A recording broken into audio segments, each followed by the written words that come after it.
it takes time ate nga abantu batono nnyo musharinga videos neno likinga videos zino commentinga muina WhatsApp group mwena abaana bali mu bwakadaama.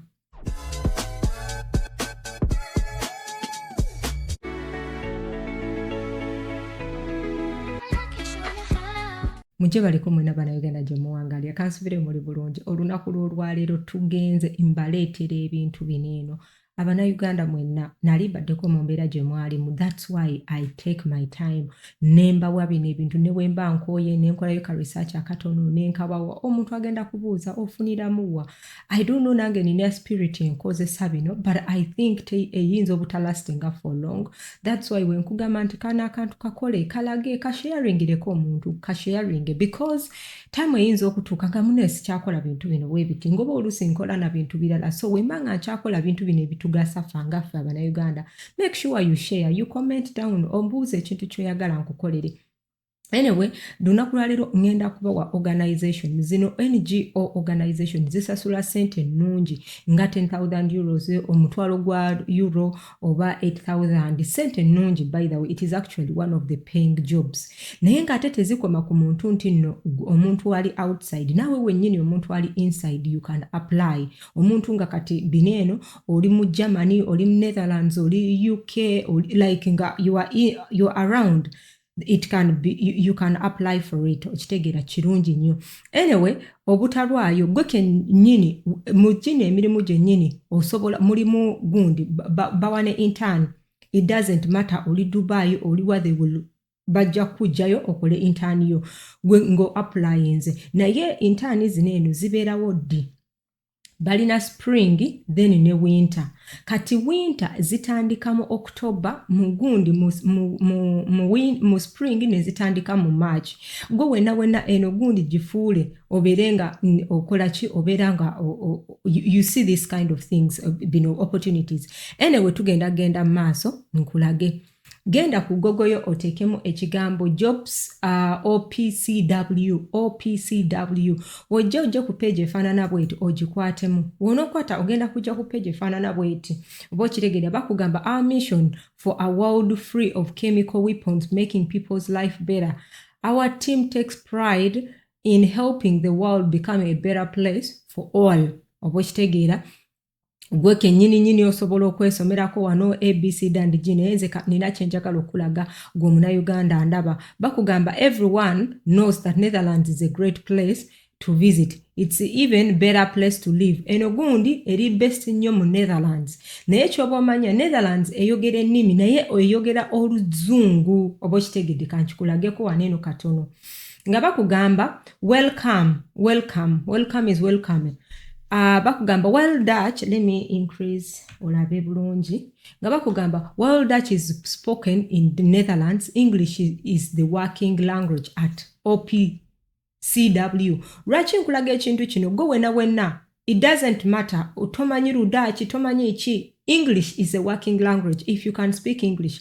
Kubanga abaana mwe balinga mwina zi bachelors amwe you come apply on these jobs. In fact, English is also spoken by majority of the population at the high level.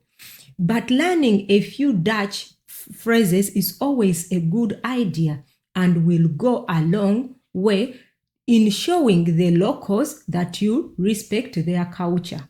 Anyway, kankulage n'ekintu ekirala waneeno wansi. Ate tunagenda ku applyinga. Kankulage waneeno gigino emirimu bakugamba waneeno important notes for applicants who are currently insured under the Dutch social security system.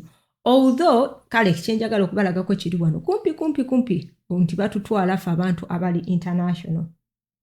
Okay, kan zoomingemuko. Okay. Bakugamba wano obugambo leto obutono sibulaba cause my eyes are galina obuzibu. Although headquarters in Netherlands, the OPCW is not a regular Dutch employer but a public national organization with its special status.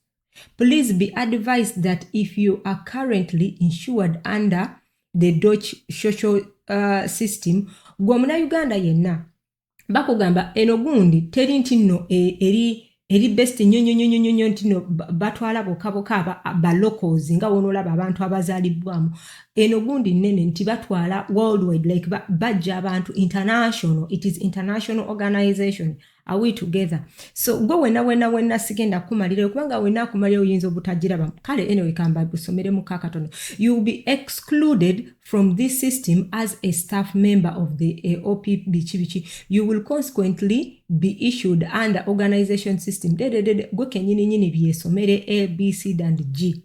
Kati njagala kulagako how you are going to do bino ebintu by the way tebyetagisa nnyo.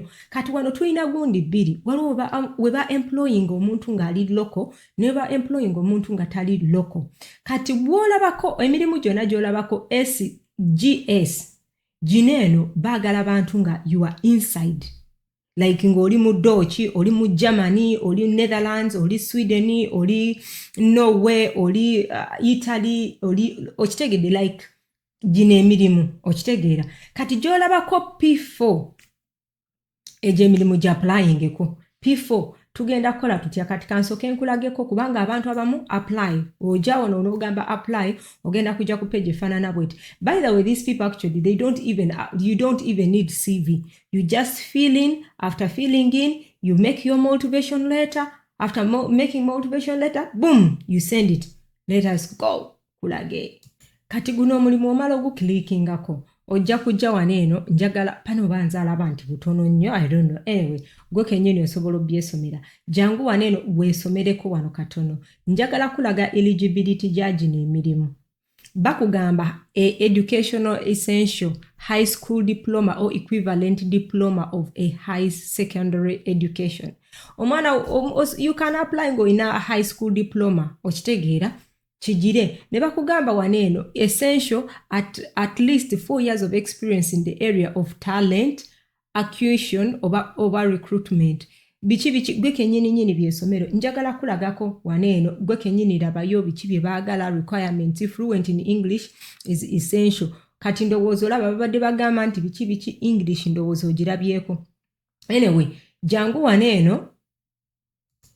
waneeno waggulu waneeno waliwo akagambo apply for this vacancy. Okalaba wano waggulu kakwatemu apply for this vacancy. Kali I don't know, simanyi gundiyo obe eri side chi, I really don't know oba kitegedde simanyi oba yange kati eyange kabadde ku right.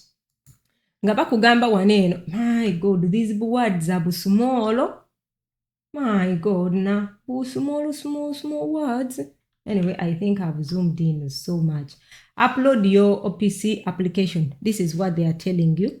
Kanjireko katono. Okay. Bakugamba waneeno, please download the OPC candidate application template.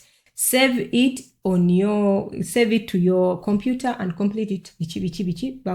Bakugamba please note, kako kalimu red, that you may use the OPC candidate application template to apply. Other CV format is not will not be accepted. I think okitegedde towetaaga gundi wabula gwe kenyini gira gundi eno okikube. Anyway tugende maaso promotion. Jangu waneeno teekamu ebintu byo teekamu. Kati omunnayuganda kyogenda okukola olaba wane waliwo ekigambo OPC candidate application. Wojja wano kwata waneeno woolaba ewaliwo OPC application template. Kati wokwatawo lwakubanga nze wenkwatawo egenda kuntwala mugundi mbere nga njijuze eyo format oba okitegeera ate otogenda bbanga ogiraba unless nga ngidownloadinze bichi naye sigenda genda yosagala kola video eno ebiri mpanvu nze kankugambe gwe wennyini. Womala okudownloadinga eno template bweti nomala ogidownloadinga wepupu. Womala ogidownloadinga n'oteekamu n'ogijuza n'oteekamu experience yo n'oteekamu kijangu waneeno bakugamba choose attachment bichi ochuzinge teekawo erinnya lyo eri format gy'okoze oteeke kubanga ogenda kuba ogisavinze. Simanyi oba osobola ogisavinga, I really don't know kubanga nsobola basomesa ebintu bineno ne bimalira obudde bikola and you don't watch it. Oba okitegedde abantu nga abiri ne babiraba, it doesn't make sense to me. Oba okitegedde kiba kintwalidde obudde. So kati womaliriza wano kangeze oliwadde erinnya nti gundiyo ye Aneti oba okitegeera Aneti. kati womala ogenda kujja waneeno mu browser yo waneeno ochuzinge you select when you select kati olaba ndowooza ebyange waneeno oselectinge lwabanga nze kati sibirinaamu oselectinge eri gundi gye wamaze okujjuzaamu eri template womaliriza then ogambe add ogambe continue weeyongereyo ojjuze ebintu oba kitegede naye nze nganze I'm not going to add it because sijirina oba kitegede because sijirina mpozi ngenda kubalagako abaana mwenna we bakola gundi nalabye abaana abasinga bawandiise word mbalage how you can write that thing wosobola okukola ebintu ebyo ne weekolera egundi mu word ye video gye ngenda okuddamu okukola naye kati olw'okuba nti nno babadde batono nkyalinzeeko video yeetambule ndabe at least abawadde word bayinga 10 oba kitegedde kati I cannot make a video nga only 10 people are going to watch it. It takes time ate nga abantu batono nnyo mu sharing videos neeno liking videos zino commenting muina WhatsApp group mwena abaana bali mu bwakadaama oba abaana bannammwe kwata video eno gikanyuge mu gundiyo such that etambula nti wendaba abantu nga kale balinga 1000 be bagiwachinze mugenda kumpa amaanyi agaddamu okukola endala koziraba video zonna nzikola kuliko 2K tuli 200 biki ku TikTok kwe kuli ebingi naye ate TikTok nga wogimanyi si yegundi eri awe etegeera ennyo oba okitegeera so mwena mbagala nnyo mukama bankuumire don't forget to subscribe to like and comment I love you may God bless you.